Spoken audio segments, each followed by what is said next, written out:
예, 그 고난주간 시작은 제가 주일날도 말씀을 드렸는데 종료 주일부터 이제 시작이 됩니다.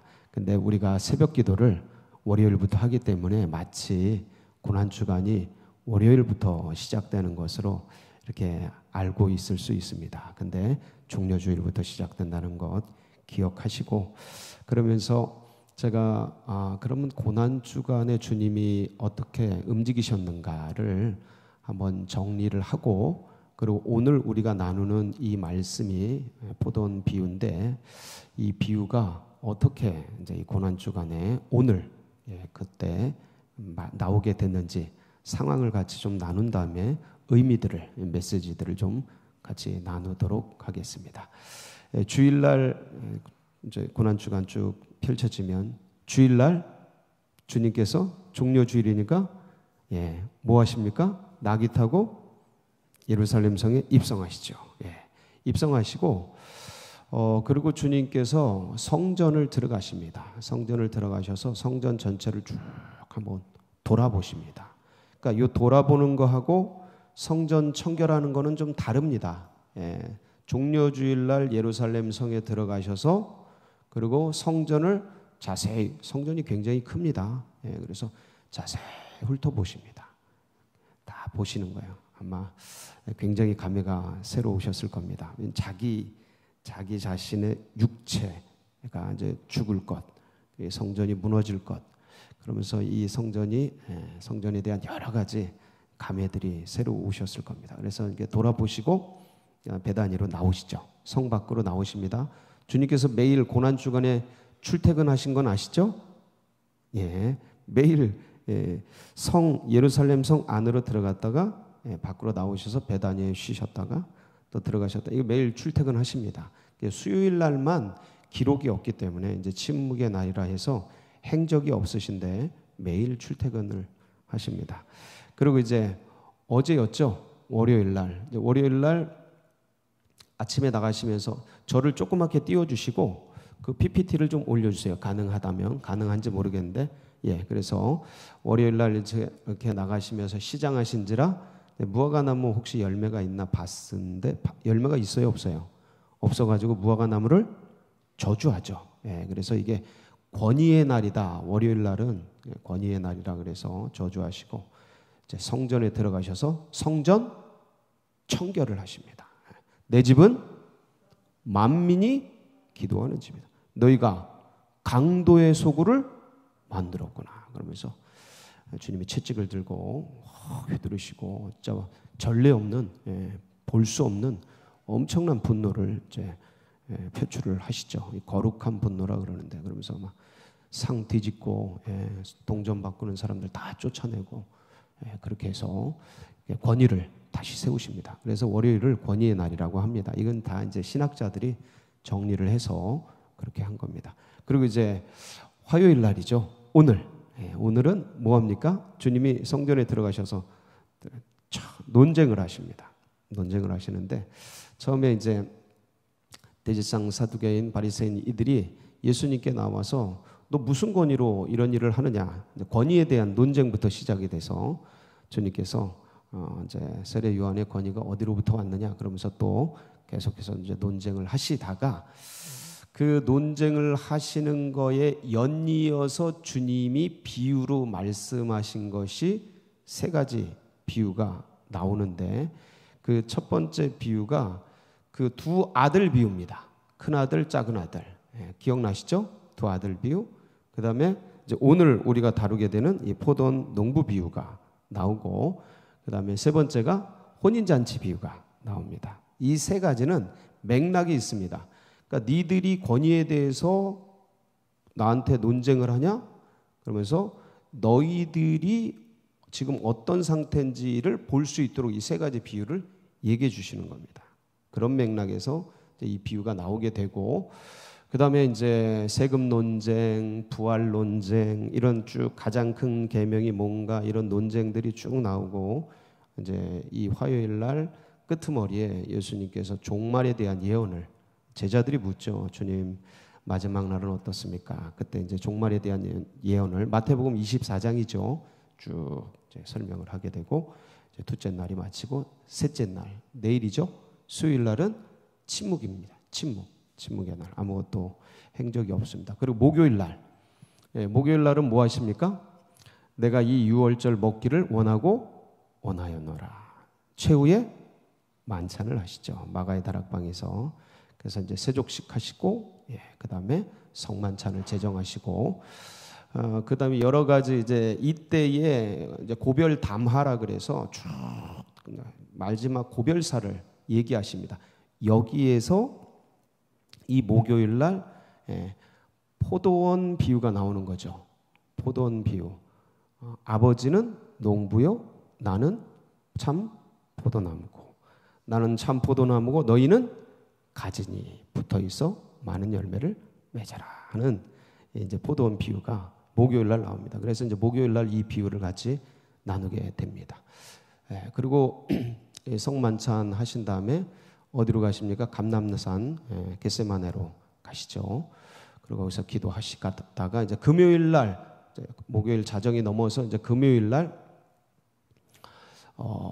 이제 체포가 되시고, 그리고 신문을 당하시고, 그리고 이제 십자가를 향해 이제 가시게 되죠. 이제 고난을 받다가 십자가에서 돌아가시게 됩니다.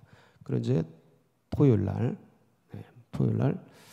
이제 무덤 속에 무덤의 날, 그 다음에 주일 날 부활의 날, 이렇게 진행이 됩니다. 이런 정보들은 포털에 들어가면 네이버나 뭐 다음이나 구글 이런 여러분이 쓰시고 계신 포털에 들어가면 아주 뭐 자세하게 정리가 잘 돼 있습니다. 한번 보시고 예수님의 행적에 맞춰서 한번 따라가면서 말씀도 묵상하시고 그러면 참 좋겠습니다. 오늘 그 주님이 말씀하신 권위의 날, 논쟁의 날, 이 세 가지 비유 중에서 오늘 우리가 다루는 것은 이 악한 농부 비유입니다. 포도원 농부 비유인데, 그러면 내용은 되게 단순하지 않습니까? 한번 읽어보실까요? 같이 한번. 내용은 굉장히 여러분도 읽어보시면 단순합니다. 한번 보시겠습니다. 마가복음 12장 1절부터 11절입니다. 제가 봉독해 드리겠습니다. 예수께서 비유로 그들에게 말씀하시되, 한 사람이 포도원을 만들어 산울타리로 두르고 즙 짜는 틀을 만들고 망대를 지어서 농부들에게 새로 주고 타국에 갔더니, 때가 이름에 농부들에게 포도원 소출 얼마를 받으려고 한 종을 보내니 그들이 종을 잡아 심히 때리고 거저 보내었거늘, 다시 다른 종을 보내니 그의 머리에 상처를 내고 능욕하였거늘, 또 다른 종을 보내니 그들이 그를 죽이고 또 그 외 많은 종들도 더러는 때리고 더러는 죽인지라. 이제 한 사람이 남았으니 곧 그가 사랑하는 아들이라. 최후로 이를 보내며 이르되 내 아들은 존대하리라 하였더니, 그 농부들이 서로 말하되 이는 상속자니 자 죽이자, 그러면 그 유산이 우리 것이 되리라 하고, 이에 잡아 죽여 포도원 밖에 내던졌느니라. 포도원 주인이 어떻게 하겠느냐? 와서 그 농부들을 진멸하고 포도원을 다른 사람들에게 주리라. 너희가 성경에 건축자들이 버린 돌이 모퉁이의 머릿돌이 되었나니 이것은 주로 말미암아 된 것이요 우리는 우리 눈에 놀랍도다 함을 읽어보지 못하였느냐 하시니라. 내용은 이거죠. 굉장히 아주 뭐 누구나 다 이해할 수 있는 그런 쉬운 말씀입니다. 비유라는 게 그런 것이죠. 주님이 쓰셨던 비유는 그냥 주변에 있는 편안한 재료들을 가지고 뭐 저 시골 할머니로부터 저 진짜 왕에 이르기까지 누구나 다 들으면 알 수 있는 그런 얘기들, 소재들을 통해서 하늘의 영의 비밀들을 던지는 거거든요. 그래서 우리는 이 말씀을 읽으면서 이미 이제 과거의 사실들이기 때문에 이게 어떤 내용인지 뭐 어렵지 않게 이제 받아들일 수 있습니다. 이때 당시의 상황으로 설명을 하자면 이런 거죠. 한 사람 누구십니까? 하나님이시죠. 하나님이십니다.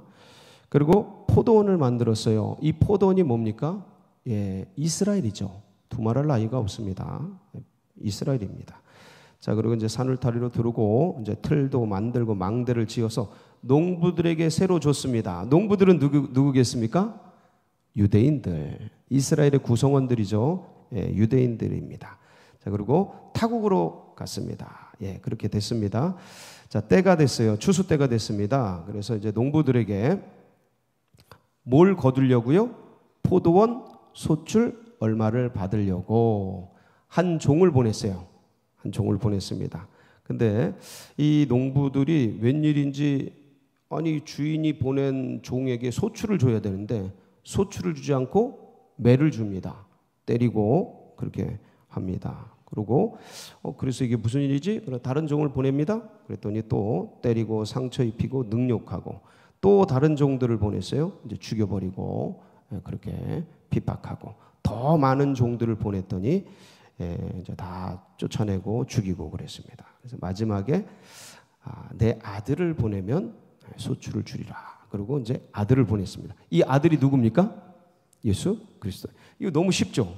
그래서 보냈더니 야, 얘네들이 아들에게 뭘 준 게 아니고 와, 이 상속자인데 얘 죽여버리고 우리가 그 유산을 차지하자. 그러면서 없애버렸습니다. 그래서 화가 난 포도원 주인이 진멸하고 이들을 그래서 그렇게 했다는 그런 내용이 되겠습니다. 자, 이 말씀을 지금 예수님의 이 포도원 농부 비유의 말씀을 듣는 당사자들이 누구죠? 권위 논쟁을 하고 있는 사람들입니다. 그 권위 논쟁을 하고 있는 사람들이 누구죠? 마가복음 11장 27절 바로 앞이죠. 우리가 본문 읽은 거 바로 앞인데 거기 보면 좀 설명이 되어 있습니다. 27절 그들이 다시 예루살렘에 들어가니라. 예수께서 성전에서 거니실 때에 대제사장들과 서기관들과 장로들이 나와 이르되 무슨 권위로 이런 일을 하느냐 하면서 묻는데 누가 물어요? 대제사장, 서기관, 장로들. 당시 종교 지도자들이죠. 그러니까 유대인들의 대표자들입니다. 종교 지도자들이 되겠습니다. 그러니까 주님이 지금 이 비유를 통해 그들에게 하시는 마지막 말씀이 뭐냐면 니네 왜 이렇게 됐냐 하는 거예요. 다시 한번. 지금 이 비유를 통해 포도원 이 악한 농부들에 대한 비유를 통해서 그들에게 하시는 말씀이 있어요. 말씀이 뭐냐면 니네 왜 이렇게 됐냐. 정신 차려라. 돌이켜라. 라는 말씀이에요. 사실 이 대제사장 서기관 바리새인들은 예수님의 권위를 무너뜨리고 죽이려고 찾아온 사람들이에요. 아들을 죽이려고 찾아온 거죠. 그리고 결국 죽이죠. 근데 그 전에 말씀하시는 거예요. 니네 왜 이렇게 됐냐? 어쩌다 이렇게 됐냐? 계속 종을 보냈거늘 계속 주인이 경고를 보냈거늘 왜 이렇게 됐냐? 정신 차려라. 이 얘기거든요. 이 비유가. 비유는 그 의미가 있지 않습니까? 밑바닥에. 그 얘기거든요. 자, 그런데 이 종들이 누굽니까, 그럼? 소출을 받으려고 역사 속에서 그 농부들에게 보낸 종들이 누구겠어요?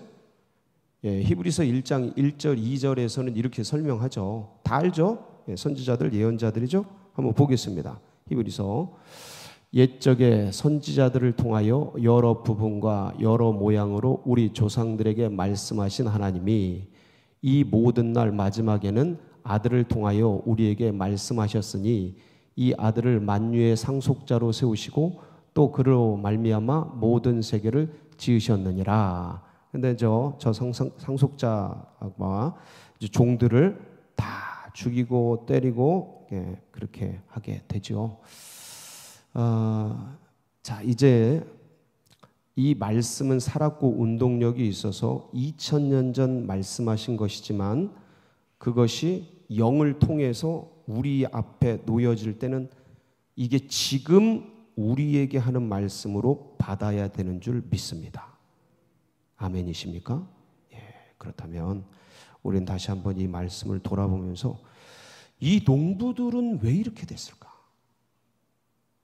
이스라엘을 구성하는 아름다운 하나님의 말씀을 받은 선택받은 민족, 은혜로운 민족, 출애굽을 하면서부터 수많은 기적과 이적 속에 하나님의 찬란한 역사와 유구한 문화들을 다 가졌던 이들이 왜 이렇게 됐을까?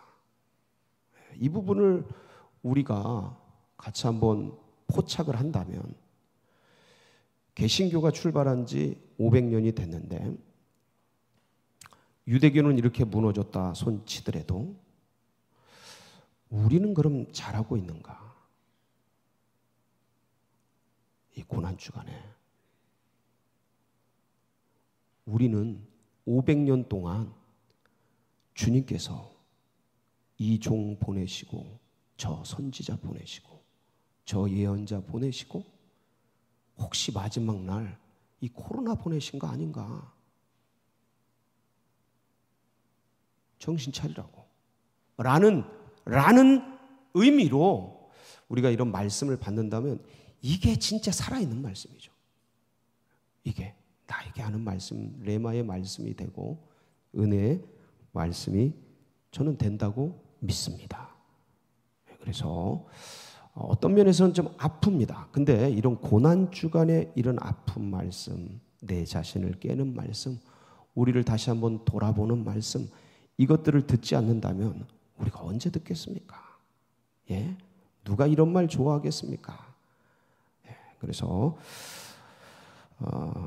그러면 하나 좀 우리가 묻고 들어갈 게 있습니다. 이 농부들은 왜 이렇게 됐을까요? 그럼 그들이 그렇게 된 이유가 어쩌면 카톨릭이 그렇게 된 이유일 수도 있고요. 왜냐하면 유대교가 그렇게 됐으니까. 유대교 2000년 동안 이렇게 일그러졌으니까. 마지막에는 아들까지 죽이는 비극으로 끝났으니까. 새드 엔딩으로 끝났지 않습니까? 유대교가. 자, 그런데 카톨릭이 원래 우리 기독교 아닙니까? 카톨릭이 1500년 오는 동안 여기도 비극으로 끝나버리고 말았어요. 원래 기독교입니다. 두말할 나위가 없어요. 비극적으로 끝났죠. 1500년 왔습니다. 이제 우리 500년 개신교가 왔습니다. 근데 과연 우리는 지금 제대로 된 길을 가고 있는가를 우리가 되물으면서 다시 한번 이들은 왜 이렇게 됐을까? 제가 보기엔 되게 단순합니다. 단순해요. 뭐를 잊어버린 거예요? 뭐를 놓친 거예요? 주인이 농부들에게 소출을, 그러니까 세를 주고 떠났잖아요. 예. 세를 주고 떠났지 않습니까? 예. 그 말씀과 사명을, 이게 근본적인 거예요. 말씀과 사명을 놓친 거죠. 아담과 하와가 왜 무너집니까? 거기서는 이 비유를 아담과 하와에게 적용한다면 에덴 동산이 되겠죠, 포도원이. 그렇죠? 예. 근데 이 아담과 하와가 왜 미끄러집니까? 뭐 때문에 미끄러집니까? 단순하죠. 뭐 욕심이다, 뭐 좋아요. 그런 거 다 좋은데 근본적으로는 하나님 말씀을 놓친 거죠. 창세기 2장 17절. 너희가 그것을 먹는 날이에요. 그날 바로 죽어요. 이게 진짜 엄청난. 먹는 날에는 반드시 죽으리니. 이걸 놓쳤지 않습니까? 그리고 이 세상 만물을 다스려라. 이 사명. 그러니까 말씀과 사명을 놓치고 먹음직도 하고 보암직도 하고 지혜롭게 할 만큼 탐스럽게 한 것에 미혹되더니 무너진 거죠. 자, 그렇다면 이 이스라엘의 포도원 농부들은 왜 이렇게 무너졌을까? 저는 원리는 똑같다고 생각합니다. 주인의 주는 세를 주고 떠난 그 주인의 그 말씀과 사명을 놓친 거죠. 카톨릭도 그렇게 무너졌겠죠. 기독교는, 이제 우리 개신교는 어떨까 하는 거예요. 그래서 그 부분에 있어서 우리가 조심을 해야 된다. 그럴 때 주님께서 그냥 있지 않으십니다. 항상 종들을 보내서 빛을 비추시죠. 계속해서 비추시죠. 계속해서. 그래서 요한복음 1장 5절에 보면 이런 말씀이 있습니다. 한번 보실까요? 빛이 어둠에 비추되. 비춥니까? 안 비춥니까? 여러분, 그러니까 이 세상에 어둠이 있더라도 주님이 비춰주셔요. 우리가 뭔가 문제가 있어도 비춰주십니다. 우리 심령 속에 조명해 주셔요. 우리의 인식 속에 알려주셔요. 그래서 그 빛을 비춰주십니다. 돌아올 수 있도록 항상 경고를 주셔요. 종을 보내셔요. 그래서 우리도 주님께 돌아온 사람들 아닙니까? 여러분에게 찾아간 종이 누군지는 모릅니다. 개인적으로 적용해 볼 때 아마 여러분들에게도 주님께서 예언자와 선지자와 하나님의 사람들을 보내셨을 겁니다. 그러니까 그 빛이 비치면서 우리가 돌이켰죠. 얼마나 행복입니까? 깨달을 수 있다는 거. 은혜 위에 은총이 아니겠습니까? 그런데 빛이 비치는데 문제는 뭐냐면 어둠이 깨닫지 못할 때, 이게 비극인 거예요. 이게 큰일이 일어나는 것이죠. 그래서 11절에 보면, 1장 11절에 보면 자기 땅에 오매 자기 백성이 어떻게 해요? 영접지 않는 거예요. 받아들이지 않는 거예요. 이스라엘 백성들이 이 종들을, 소출을 거들어온 종들을 받아들이지 않는 거예요. 아들을 받아들이지 않는 거죠. 이게 이제 비극이에요. 깨닫지 못하고 받아들이지 않고. 왜 그렇다고 그랬어요? 왜 그렇습니까? 그들이 왜 못 받아들이는 거예요? 욕심 때문에. 저 아들을 죽이고 저 유산을 우리가 차지하자. 야고보음 1장 14, 15. 야고보서 1장 14, 15. 오직 각 사람이 시험을 받는 것은 자기 욕심에 끌려 미혹됨이니 욕심이 잉태한 즉 죄를 낳고 죄가 장성한 즉 사망을 낳느니라. 이 욕심이 어떤 욕심이에요? 세상 욕심이에요. 그러니까 하나님을 향한 갈망이 아니라 세상을 향한 갈망들, 그 세속을 향한 욕망들이 일어나는 걸 통제하지 않은 거예요. 그래서 그럼 인간을 무너뜨리는, 인간을 아버지로부터, 말씀으로부터, 사명으로부터 하나님의 사람들을 무너뜨리는 가장 큰 요인이 뭐냐? 욕심입니다. 그러니까 욕심이 작용을 해서 가장 근본적으로 뭘 무너뜨리냐? 마음을 무너뜨려요. 마음. 상황과 환경 속에 마음을 뺏기게 만들어요. 아담으로부터 시작해서 지금까지 전부 하나님의 사람들이에요. 이스라엘 백성들, 지금 듣고 있는 예수님의 이 비유를 듣고 있는 그들도 하나님의 사람들이에요. 우리랑 똑같은 사람들이었어요. 근데 이렇게 변질이 된 거예요. 어느 순간 무너진 거죠. 왜 그럴까? 이 사명과 하나님의 말씀을 놓친 채 미끄러지고 세상 욕심에 지금 가득하게 무너진 겁니다. 그 세상 욕심에 무너지는 근본적인 게 뭐냐면 마음이에요. 마음을 못 지킨 겁니다. 마음을 놓친 거예요. 자, 그래서 오늘 저희가 점검해 보려고 하는 건 뭐냐면 과연 우리가 우리 안에 평안과 기쁨이 있는가요? 다시 한번. 뭐요? 평안과 기쁨. 이 평안은 뭐냐면 안정감을 얘기합니다. 내 안에 안정감이 있는가? 기쁨은 에너지죠. 뭔가를 하려는 에너지. 그래서 평안과 기쁨이 내 안에 있는가? 이 평안, 그래서 나를 안정되게 하는 이 안정감이, 나의 안정감이 예수 그리스도인가? 내가 평안한가를 돌아보고 내가 불편하고 마음의 평안을 잃었다. 그러면 뭔가 잃어버린 거예요. 지금 내 마음이 뺏긴 거예요. 어딘가로 뺏긴 겁니다. 그게 어떤 건지는 다 제각각이에요. 근데 분명히 근본적인 건 뭐냐면 욕심이에요. 세상에 어떤 것에 지금 미끄러진 거예요. 일탈되고 있는 거예요. 그러니까 평안을 뺏긴 거예요. 그리고 안정감을 놓친 거죠. 그래서 나를 돌아볼 때 나의 안정감이 진짜 예수 그리스도인가? 내 평안의 중심에 예수 그리스도가 계신가를 체크해 봐야 합니다. 그리고 또 하나는 내가 지금 기쁜가? 내 마음이 기쁜가? 내 영혼에 기쁨이 있는가? 누구로 인해서요? 재정으로 인해서요? 건강으로 인해서요? 그게 아니고 예수 그리스도로 인해 내 마음에 기쁨이 있는가? 여러분 이걸 돌아보셔야 합니다. 오늘 이 시간에 근본적으로 예수 그리스도가 내 안에 안정감인가? 아니면 다른 것이 지금 움직이고 있는가? 내가 평안한가? 아니면 불안한가? 두려운가? 뭐 때문에 그런가? 예수 그리스도가 안정감이 아니 되고 다른 것에 마음을 뺏겼구나. 내가 기쁜가? 기쁨을 잃어버렸는가? 돌아볼 때 여러분 우리가 정말 그리스도가 원하는 그 방향, 주님이 원하는 그 방향으로 가고 있는지 어떤지를 체크하는 겁니다.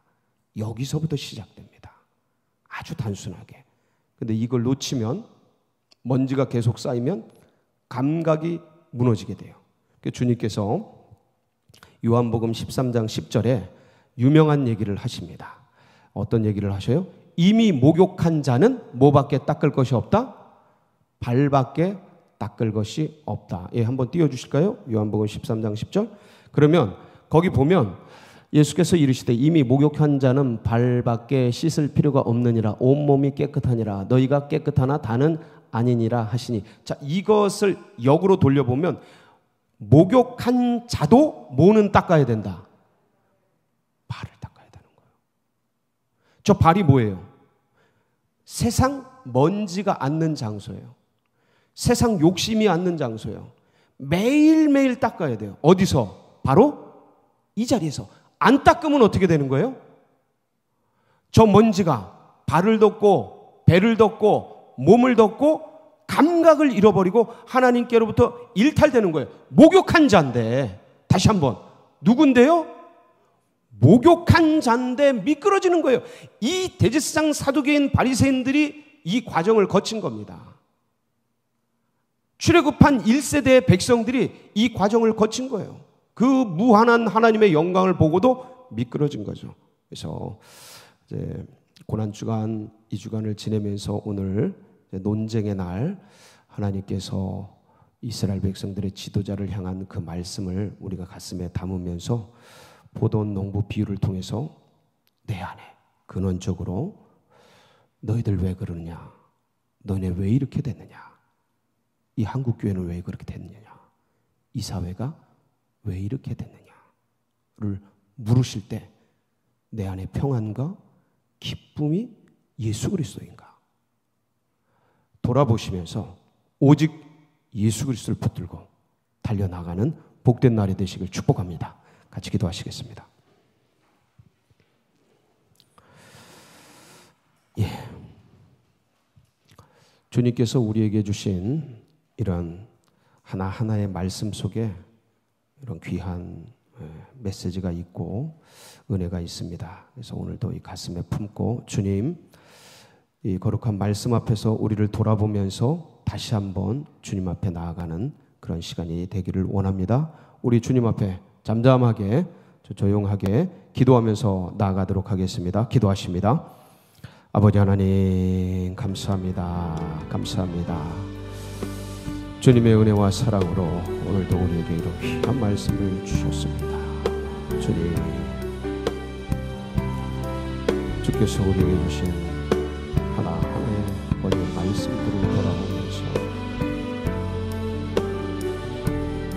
너희 나라가 어쩌다 이렇게 되었는가 생각하며 우리에게 주신 말들을 돌아봅니다. 어쩌다가 이렇게 되었는가